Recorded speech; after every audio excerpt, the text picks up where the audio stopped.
नमस्ते बच्चों। पिछली कक्षा में हमने अध्ययन किया दूरी और विस्थापन के बारे में। आज हम अध्ययन करेंगे चाल एवं वेग। तो आइए प्रारंभ करते हैं। चाल किसे कहते हैं? तो किसी वस्तु द्वारा एकांक समय में चली गई दूरी को उसकी चाल कहते हैं। किसी वस्तु द्वारा एकांक समय में चली गई दूरी को उसकी चाल कहते हैं।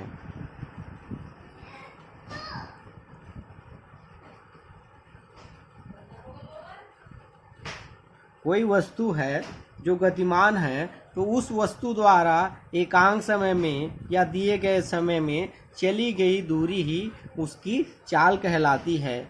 या फिर किसी गतिमान वस्तु द्वारा स्थिति परिवर्तन की दर को वस्तु की चाल कहते हैं। किसी गतिमान वस्तु द्वारा स्थिति परिवर्तन की दर को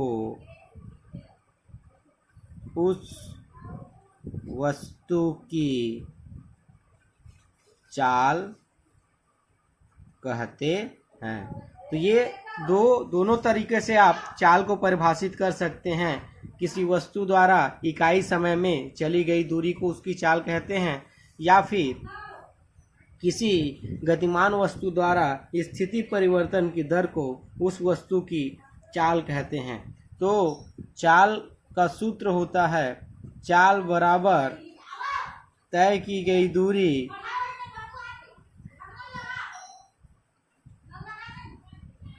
बटे समय अंतराल। तय की गई दूरी बटे समय अंतराल। यदि कोई वस्तु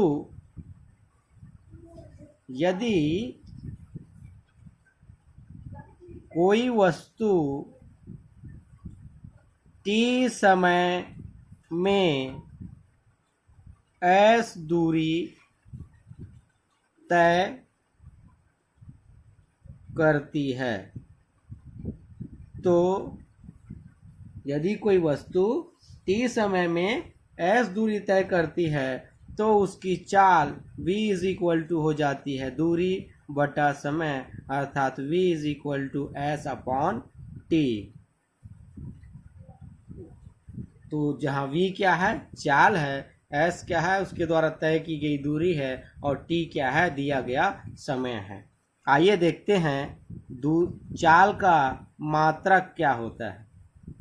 तो चाल का मात्रक अर्थात v = s का मात्रक बटे t का मात्रक।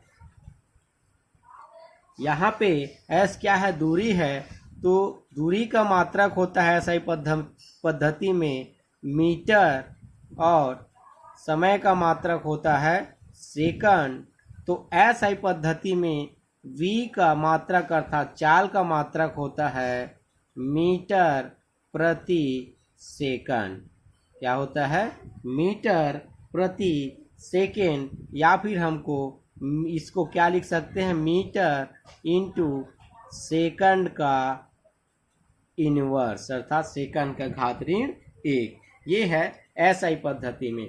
इसी प्रकार से CGS पद्धति में लिख सकते हैं। CGS पद्धति में दूरी का मात्रक होता है सेंटीमीटर और समय का मात्रक होता है सेकेंड, तो सेंटीमीटर प्रति सेकेंड हो जाएगा।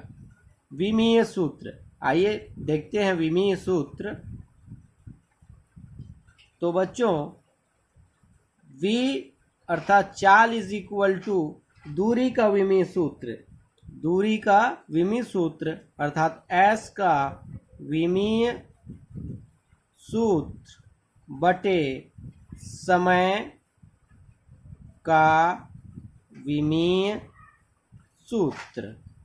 तो दूरी का विमीय सूत्र होता है m0l/t0 और यहाँ समय का विमीय सूत्र होता है t। इसलिए चाल का विमीय सूत्र हो जाता है t अंश में जाता है तो इसके घात में क्या लग जाता है, ऋण 1 लग जाता है। हम जानते हैं अंश को हर में या हर को अंश में बदलते हैं तो उनके घात का चिन्ह परिवर्तित हो जाता है। तो t का घात यहाँ धनात्मक है, अंश में जाएगा तो ऋणात्मक हो जाएगा। तो m0l/t-1 ये है चाल का विमीय सूत्र m0l/t-1। तो आगे चाल जो है, चाल एक अदिश राशि है। चाल कौन सी राशि है? चाल अदिश राशि है। चाल एक अदिश राशि है और चाल का मान जो है हमेशा धनात्मक होता है। चाल का मान हमेशा धनात्मक होता है। तो अब आगे देखते हैं चाल के बाद वेग। तो वेग किसे कहते हैं? वेग तो एक निश्चित दिशा में किसी गतिमान वस्तु द्वारा एकांक समय में तय चली गई दूरी या तय की गई दूरी किसी निश्चित दिशा में किसी वस्तु द्वारा एकांक समय में चली गई दूरी को उसका वेग कहते हैं। चाल किसको कहते हैं? किसी वस्तु द्वारा एकांक समय में चली गई दूरी को उसका चाल कहते हैं। लेकिन वेग के लिए दिशा की आवश्यकता होती है, इसलिए किसी निश्चित दिशा में किसी वस्तु द्वारा एकांक समय में तय की गई दूरी या चली गई दूरी को उसका वेग कहते हैं। या गतिमान वस्तु द्वारा विस्थापन की दर को उसका वेग कहते हैं। एक और परिभाषा क्या हो सकती है वेग का? कोई वस्तु गतिमान है तो उस वस्तु के विस्थापन की दर को हम कहते हैं उस वस्तु का वेग। आइए देखते हैं। वेग इज इक्वल टू होता है विस्थापन बटे समय। यदि t समय में किसी वस्तु में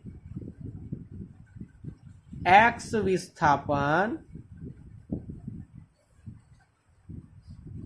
होता है तो मान लो t समय में कोई वस्तु x दूरी तक विस्थापित होती है तो उसका वेग v इज इक्वल टू हो जाता है x/t। v is equal to क्या हो जाएगा? x/t, जहाँ x विस्थापन है और t क्या है? समय है। आइए देखते हैं वेग का मात्रक। तो v इज इक्वल टू विस्थापन का मात्रक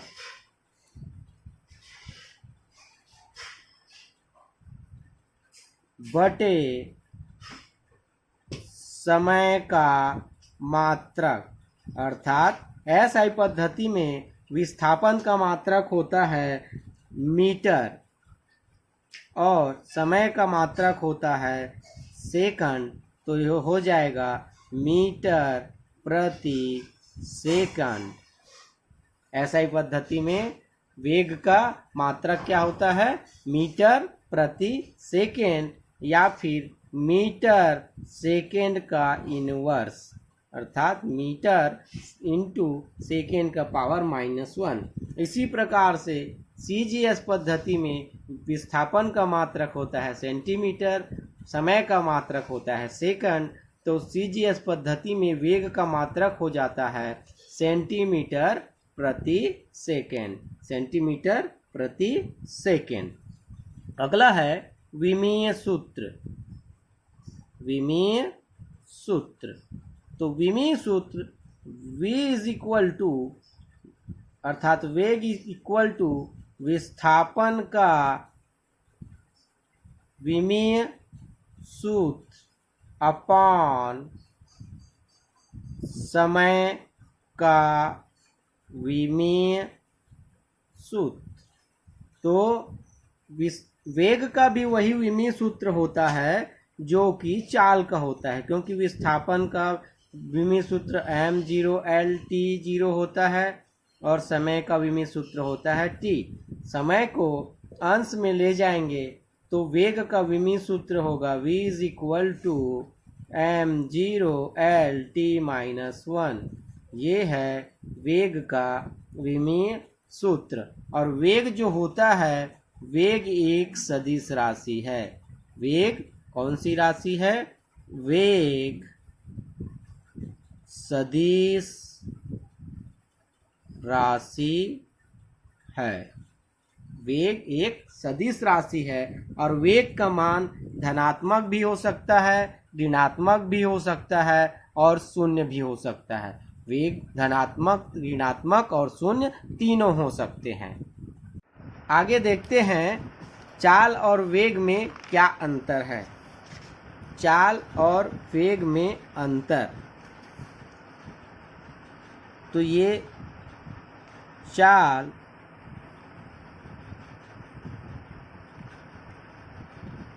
और वेग, तो पहला अंतर है इसकी परिभाषा, अर्थात इकाई समय में या एकांक समय में, इकाई समय में गतिमान वस्तु द्वारा तय की गई दूरी को उस वस्तु की चाल कहते हैं। इकाई समय में गतिमान वस्तु द्वारा तय की गई दूरी को उस वस्तु की चाल कहते हैं। और वेग किसे कहते हैं? किसी निश्चित दिशा में, किसी निश्चित दिशा में गतिमान वस्तु द्वारा एकांक समय में तय की गई दूरी को वेग कहते हैं। तो इकाई समय में या एकांक समय में तय की गई दूरी को उसका चाल कहते हैं और किसी विशेष दिशा में या निश्चित दिशा में गतिमान वस्तु द्वारा एकांक समय में तय की गई दूरी को उसका वेग कहते हैं। चाल अदिश राशि है, चाल अदिश राशि है और वेग जो होता है वह सदिश राशि है, सदिश राशि है।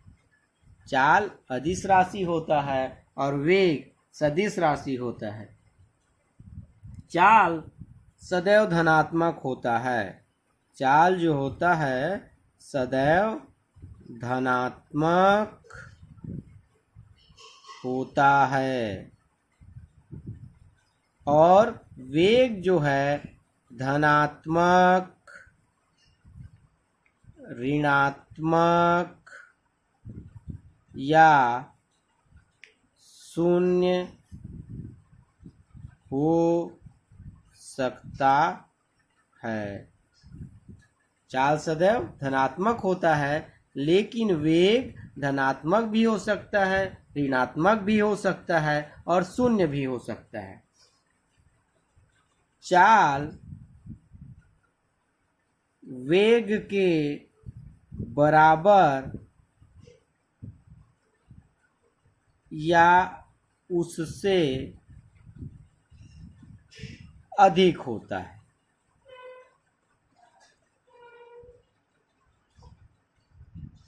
चाल का मान जो है या तो वेग के बराबर होगा या उससे अधिक होगा, लेकिन वेग का मान वेग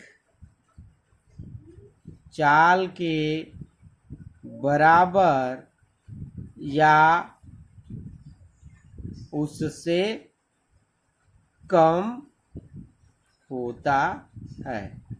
तो ये हुआ चाल और वेग, उसकी परिभाषाएं, मात्रक, विमीय सूत्र और चाल और वेग में अंतर। धन्यवाद।